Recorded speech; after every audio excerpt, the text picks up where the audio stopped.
Hello everybody, there's a new post from the Old School RuneScape team.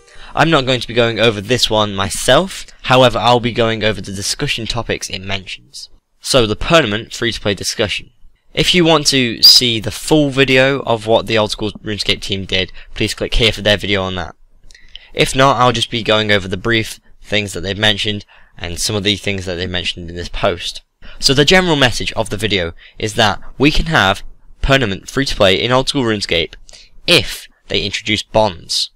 Now, why would introducing bonds be the reason for that? So, they've got a graph. This is the Old School membership projections between 2015 and 2020.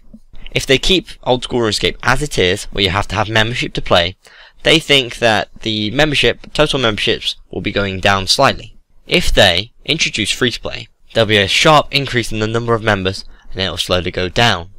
If they introduce free-to-play with membership bonds, there'll be a sharp increase in the number of members, and then it will go down, but it won't go down past the current projection. Meaning that if we have free-to-play, the number of members will reduce, and if we have free-to-play with membership bonds, the number of members will be more than there currently is. Now, what's the issue with this graph? This graph shows the total number of Old School RuneScape members, not the total number of Old School RuneScape players. Now, there's no way for me to really tell from the graph, but I hope that if they did have free-to-play, then the total number of players would actually be more than if we had no free-to-play. And the fact that on the graph the free-to-play is slightly less than the current would probably suggest to me that that will be the case.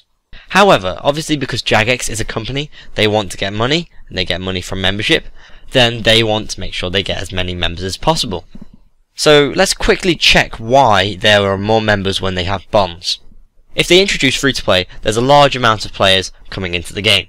Everyone knows that. If they have membership bonds, there'll be a lot of players staying with the game because they can get membership without actually paying real money. However, you've got to look at the other side of bonds. You've got free membership on the nice lovely side, and buying gold on the horrible dark side.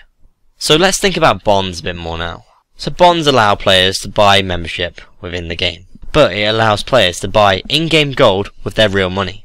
Effectively, if player A buys a bond with real money, and player B buys that bond from player A with in-game money, player B will be selling gold to player A, and then buying membership with the money they get. Basically meaning you can buy gold, which is real-world trading. And real-world trading is actually against the rules for a good reason. We don't want people being able to buy their way into RuneScape, especially even more so in Old School RuneScape. However, the reason they are actually asking us this, and they've asked us this in the past, is the fact that 25% of the Old School RuneScape players get their membership with bonds, and obviously for that to work, there'll be gold swapping, so they can't ban gold swapping because they'll lose a lot of members. So if they introduce bonds, they'll be breaking the current rules. However, they believe the popularity of the game may increase, especially if they've got free-to-play and bonds, there's going to be a lot more members for them. So from Jagex's point of view, having free-to-play and bonds will be commercially viable for them. However, Old School may lose a lot of its reputation for introducing microtransactions. So they're the big main impacts of bonds. However, there are a few other impacts which could be considered good. So if they introduce bonds, it will eliminate a lot of bots, gold farmers, spammers and gold swappers, because there's a more secure way of getting gold. You can buy gold from Jagex, or you can buy gold from this dodgy place. And because of that, a lot of the gold farmers won't be introducing as much gold into the game, and the way that bonds are sold between the players means that there'll be a lot more money in circulation as opposed to money being created, and so therefore the economy will be slightly more stable. Some people do worry, of course, that having free-to-play will introduce a lot of bots, and Jagex have got a bit of a plan to try and combat that. But I don't want to really concentrate on that right now. I want to concentrate on what do we want. We are old school players. Do we want bonds? Personally, I'd say we do not. However, having a way of getting membership with in-game gold is very appealing to a lot of players. Do we want free-to-play? I'd say yes. Everyone knows that the game is going to expand if they've got free-to-play.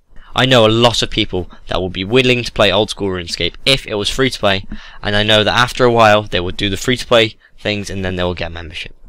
So these are the two questions that were being asked. Do we want bonds and do we want free-to-play? But we can only get free-to-play with bonds. So the question really is, do we think free-to-play is more important than bonds, microtransactions, and the whole integrity of the game? Now personally, my opinion just keeps changing. At one point I was sort of thinking we kind of already have them because we have RuneScape 3 gold swapping and they're always going to be connected. And if they have bonds, then it will reduce gold swapping, but then we'd have bonds in old school. And I really don't know which way it will go when it actually comes to the poll. Safely at the moment I can say I hate microtransactions. So I think I will be against bonds when they eventually poll them. However, I really want them to introduce free-to-play because I know that game will grow. Whether or not they'll be getting more members and more money is a separate issue entirely, but I think it'll be worth it for them because the game will grow, the popularity of Jagex and RuneScape will increase. If you've got any feedback for Jagex, please go on the forums. If you've got anything you want to discuss about free-to-play, don't hesitate to ask me in the comments below. If you've enjoyed this video, please like and share, and if you want to keep up to date with the old school RuneScape updates, dev blogs and polls, please subscribe. I've been Lewis, thanks for watching, goodbye.